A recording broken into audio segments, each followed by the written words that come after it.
welcome to the Katie Black Show. This is season 9. I'm honored today. I have with me, I'm Officer Tim Aycock, the Public Information Officer for the Matthews Police Department. thank you for joining me, officer. How are you doing today? No, thank you for having me. Doing very well. How about you? Good, good, good, good. Well, first off, I asked my guests, where were you born slash where did you grow up? I'm one of the few people that you'll meet that's actually from born and raised in the Charlotte area. I grew up in Mint Hill, which is just a small suburb of Charlotte, obviously. But it's changed tremendously, especially since I'm getting older. I've started in those reflection years where I remember where things were. I don't want to say simpler, but it was definitely different. Just real quick, just since I'm grew up from the area too, like what do you think of just like all the growth? Do you love it? Are you neutral about it? I think it's great. I think what worries me is that the past probably decade, we've been growing maybe too fast for our infrastructure. Obviously, traffic is a Mhm. huge problem, but every major metropolitan area has that these days. But I just wish we could figure out ways to, build in advance. But, that's easier said than done with projects and money and stuff like that. It is what it is, I always say, I guess, right? Exactly. Exactly. And not to like, say your age, but I am obsessed with generations. And so I'm assuming like maybe Gen X, millennial, somewhere in there. Is that fair? I wish I could say millennial. I'm Gen X. Yeah. Gen X, okay. Yeah. And so I don't know, anything you want to say about your generation or what was growing up before everyone got a cell phone? It was, I think, I was just thinking that thank God I didn't have a smartphone. I remember when I was in high school, pagers were a big deal and cell phones were just coming into, I shouldn't say car phones back then, were coming into the mix of communication. But I'm so thankful that I did not have social media platforms and smartphones and all that stuff because at that age, you think you have the world figured out and you can just go off on your own and, make $1 million and not need any kind of supervision. And it just does not work that way. Right. Yeah, I'm a millennial, so I do remember like half my childhood where it's just like if you wanted to call someone, you had to do it like on a landline and just kind of being free in that sense where not everyone could track you down. Absolutely. Yeah. I mean, call waiting was a huge deal, when that came out. And then, screening your call back then was obviously letting them leave a message once you did get some kind of digital answering machine. Absolutely. Absolutely. Okay, so how and when did you like become a police officer? Was that a long time dream? Did that just happen later in life? What's your story concerning that? No, my parents had a service station, a Texaco station, right before you get to downtown Charlotte when I was a kid, and they were there for about 20 years. It was in the corner of Independence and Hawthorne. And my dad was a lot of friends with it was Charlotte Police Department back then before the merger in the mid 90s, and I just grew up around a lot of cops. And as a little boy, I was very impressionable, and they just seemed like really good people, and just the things that they were doing, I could tell, and listen to their stories. I couldn't get enough of it, so I instantly fell in love with the thought of that. And just helping people and trying to do what you can for your community, it really hit me hard. And I just knew that's what I always wanted to do. It was a really easy decision for me. Oh, wow. That's awesome. And so, your scope of like, so I always say so many questions I want to ask, but once you became a police officer, was it just like you had, I don't know, not to get into like past lives, but it was like, did it obviously come very organically for you, I guess? I think some parts did, but then the other parts of once nothing's ever like you fantasize about it or you think it's going to be. Because you grow up and you're watching cops on TV and you're watching police shows, and it's just not like that. I mean, 95% of the time, unfortunately, it's boring paperwork and things like that. But you think about, when you watch those shows, you think about all the action and catching the bad guy and solving this crime to help the victim out and that kind of thing, which all those things do come, but Hmm. it's not every day. It's not every day and all day. It's like any career and any job. It has its down times of things you have to, make the best of and make sure you're efficient in your paperwork and preparing for court and that kind of thing. So it does have those kind of boring, mundane type things like any job would. No, I understand. And this might seem like it's a simple question for me, but it might be like a hard answer. But like, what is it like to be you? Like, what is it like to be a police officer? It's really different for me because I always wanted to be a police officer. And of course, I started on patrol like everyone does when they start out as a rookie out of the academy. And that's Mhm. where you learn your foundation of your basis of, how to implement what you've learned and been trained to do and put that into proper action and skill set use. So it's different for me now because since I did the public information side of it, it's a totally different job. I get picked on here at the department because they're like, I don't know why you have handcuffs anymore. You haven't arrested anybody in a long time. I'm basically an admin or office type person. So that part of it has really kind of been a lot different. People in my family, even my dad, up until he passed away, he said, I just don't even understand what you really do, because he just thinks of the old school cop kind of mentality. Mhm. So it's definitely a different thing. And I never knew I would love doing this side of it as much as I do, as being a police officer as well. So it's very unique for me compared to most officers. And like in a nutshell, for those that like aren't really aware, how do you describe your role as a public information officer?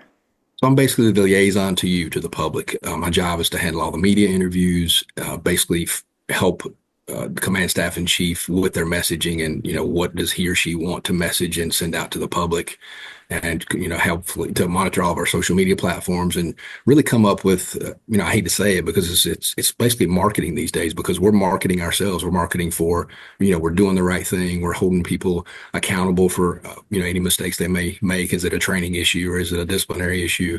And all those types of things in a nutshell. But then, we're obviously trying to recruit like any agency in the area. Recruiting is a huge deal right now because there are a lot of other options now. It's not, like 10, 20 years ago where, government jobs were kind of limited. Now, even within the government jobs, there's a lot of options. And of course, the corporate world, that's a whole different thing. So you're really trying to market the department as a whole of the good things you're doing to help people along with, we're trying to recruit the best of the best at the same time.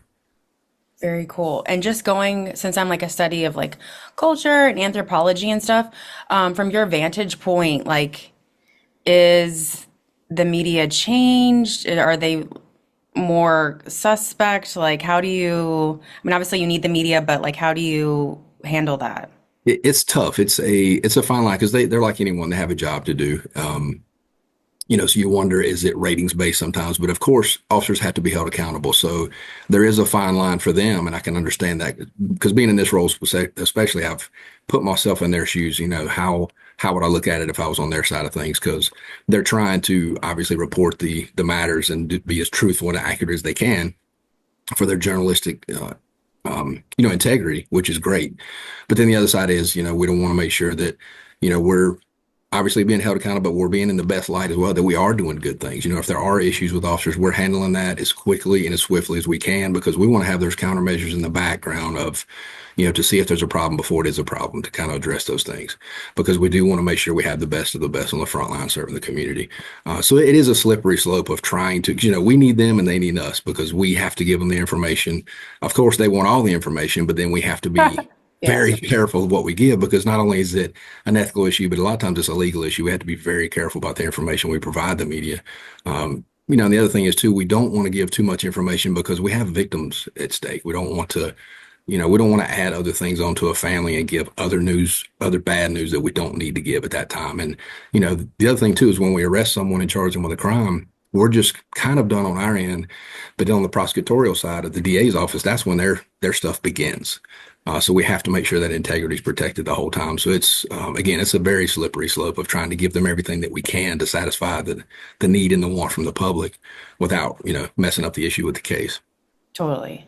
And is there any common like crimes or like common things that y'all see, I guess maybe in the last like 5 to 10 years, would you say? Property crimes anywhere you go is always going to be the highest issue. Thefts, car break-ins, car thefts, that kind of thing, larcenies from stores, retail theft. The sad thing is there's a lot of effort now in organized retail theft. So there's actually rings and groups of people that they communicate with each other, and they've really turned it into not complicated, but it's a very intricate way that they do certain things, and they try to plan where to go, where's the hot spot for them to get the most for the money, kind of thing. And it really makes you think, wow, if they're that smart to do that, they could take that effort and really do something good in the world and, I have a know. career, a business, whatever it may be, because they spend a lot of time trying to do it that way. And it's just not going to pan out in the end. But Well, as yeah. always, that's our issue is we fight a lot of thefts and that type of thing, a lot of property crime issues here. Well, just, I mean, not that this is the exact same thing, but just as far as like organized like theft, I mean, I guess it kind of made it more real because I've seen videos online, but just my sister and I were like, a few months ago, like at Walmart, and it's like, why is the Dove soap locked up? You know what I mean? I have to wait for an employee to help me Yeah. get Dove soap, you It, know? it's tough because those big stores, I mean, we have crime analysts on staff here, and most medium to large size agencies have those because you're looking at the numbers. What is the trend? What is, because you want to focus on that area because that's the biggest problem at that point. So a lot of corporations are doing that now where they hire their own analysts to look at those things. What is the most stolen item? Where is it placed in the store?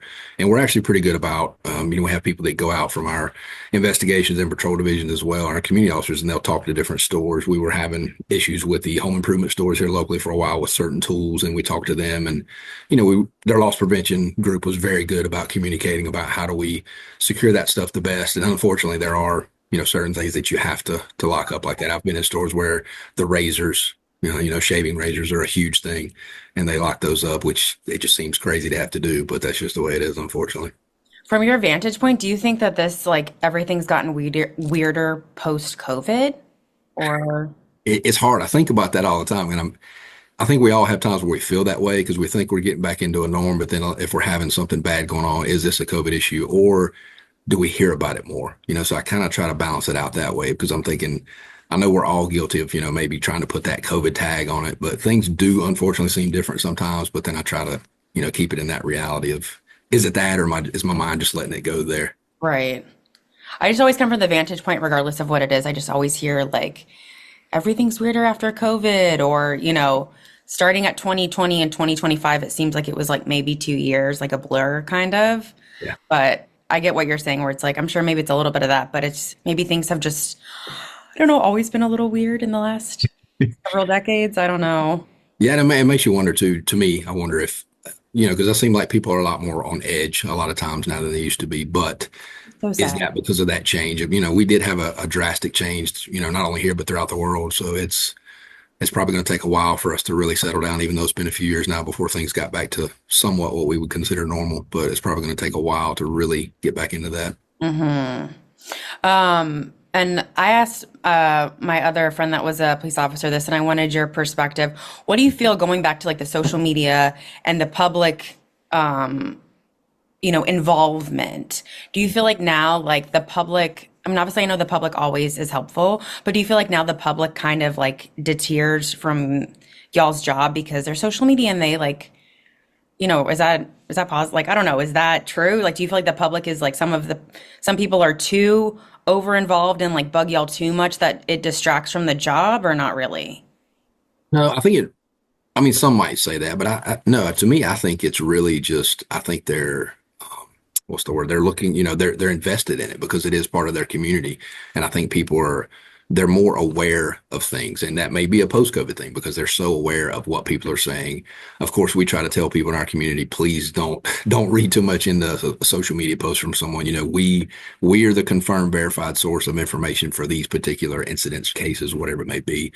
So we do worry about that. When we do have a big incident here, we don't want people, the keyboard warriors and all that stuff of, sharing information and trying to make it sound true because we're all guilty of looking at something online and like, wow, that sounds like it's pretty plausible. But I think we all had to be careful about that because we can get sucked into that pretty easily. But Mhm. we're very fortunate here. We have a community that's so supportive of us. And, of course we have people that are naysayers and they don't like the police for whatever reason.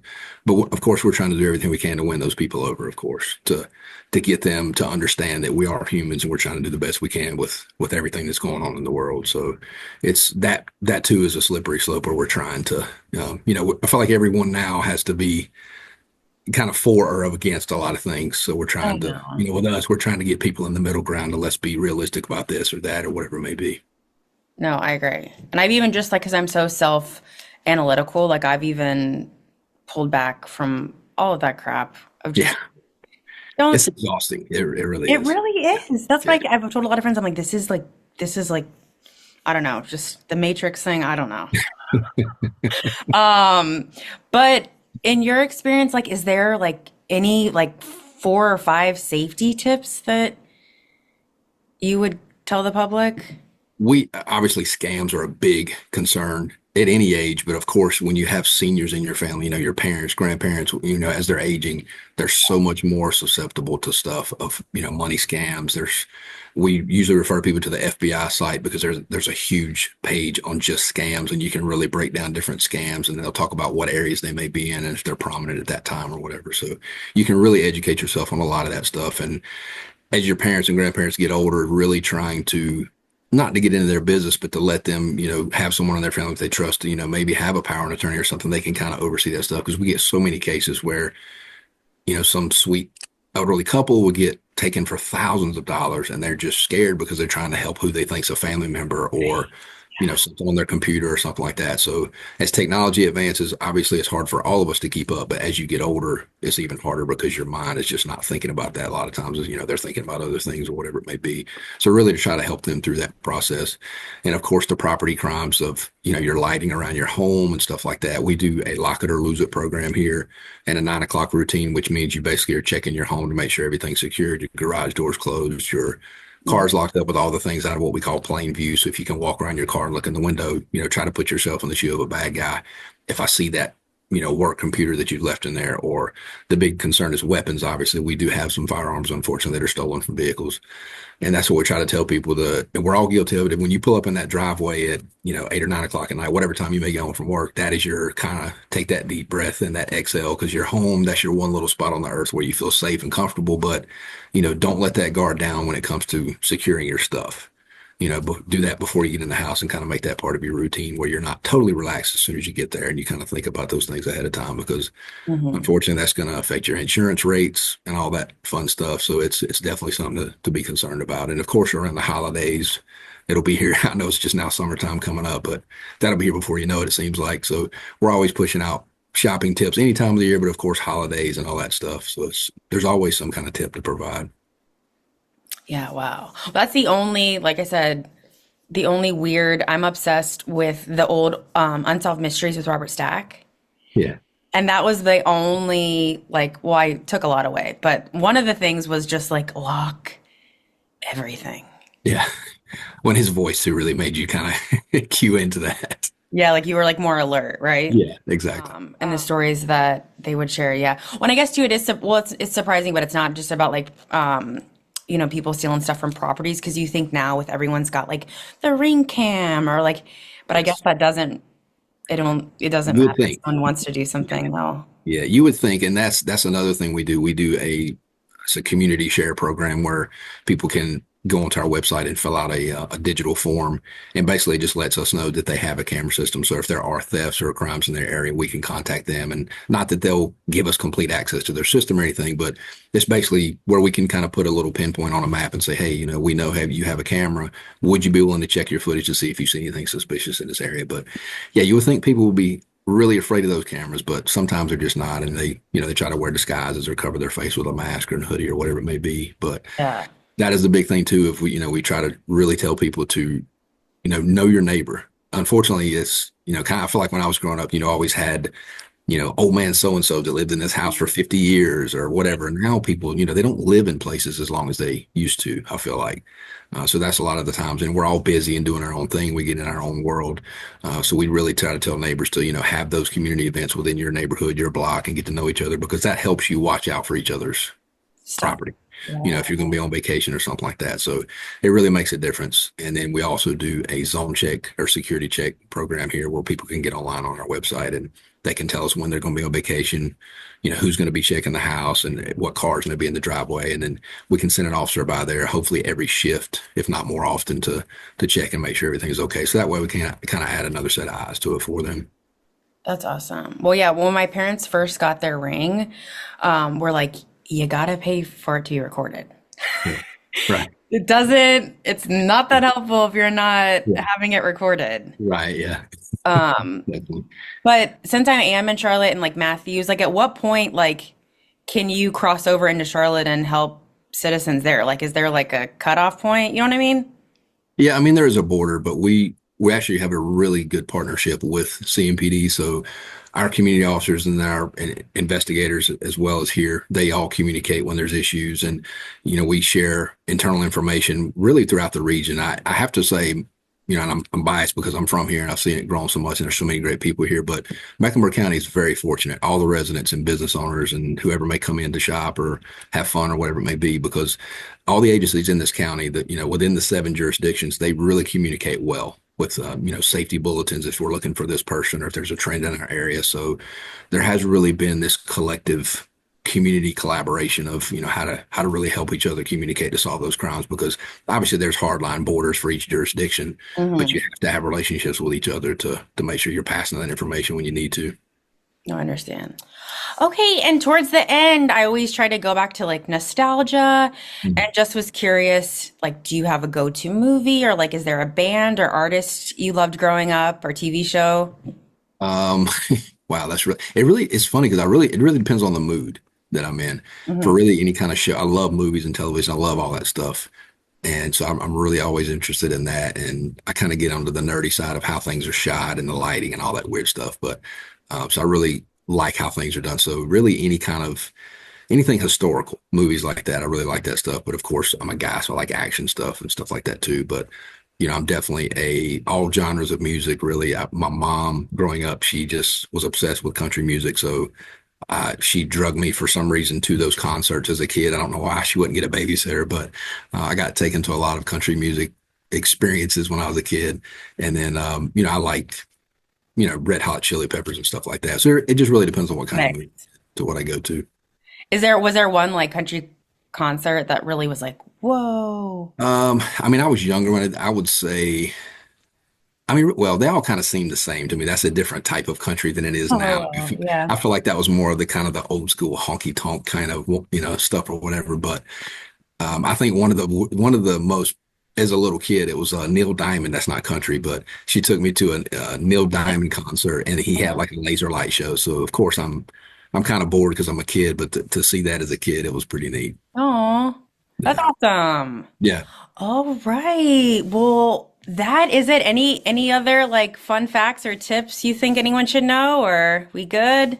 No, I think really just get out and get to know the officers of your community. Go by your police department, see if they do a ride along program, or we do department tours here as well. So really, that's what we really tell people all the time is get to know your officers on a first name basis, because it's easier to kind of see the news and see something that you may not agree with if you don't really know them. But if you know them on a first name basis and really, build that core relationship with them, it's a lot more easy to understand and feel comfortable talking to Well, it's interesting you say the ride along, because I've always, I'm just obviously a very unique person, but I've always wanted to do a ride along, and CMPD told me that after COVID they got rid of it. So did y'all not? We did. We suspended it, but we started it again. Yeah. Okay. So if you want to do one, just let me know. We'll get you set Okay. up. Yeah. That's awesome. All right, officer. Well, that is it. What'd you think? It was great. I really appreciate you having me. Yay, awesome. Well, like I said, I appreciate you coming on, not knowing me, and sharing your perspective, and obviously, much appreciation for all you do. Oh, thank you so much. I So, appreciate that. thank you so much. Well, I will be in touch about everything. Okay? Okay. Sounds good. Thank you. Thank you. Bye.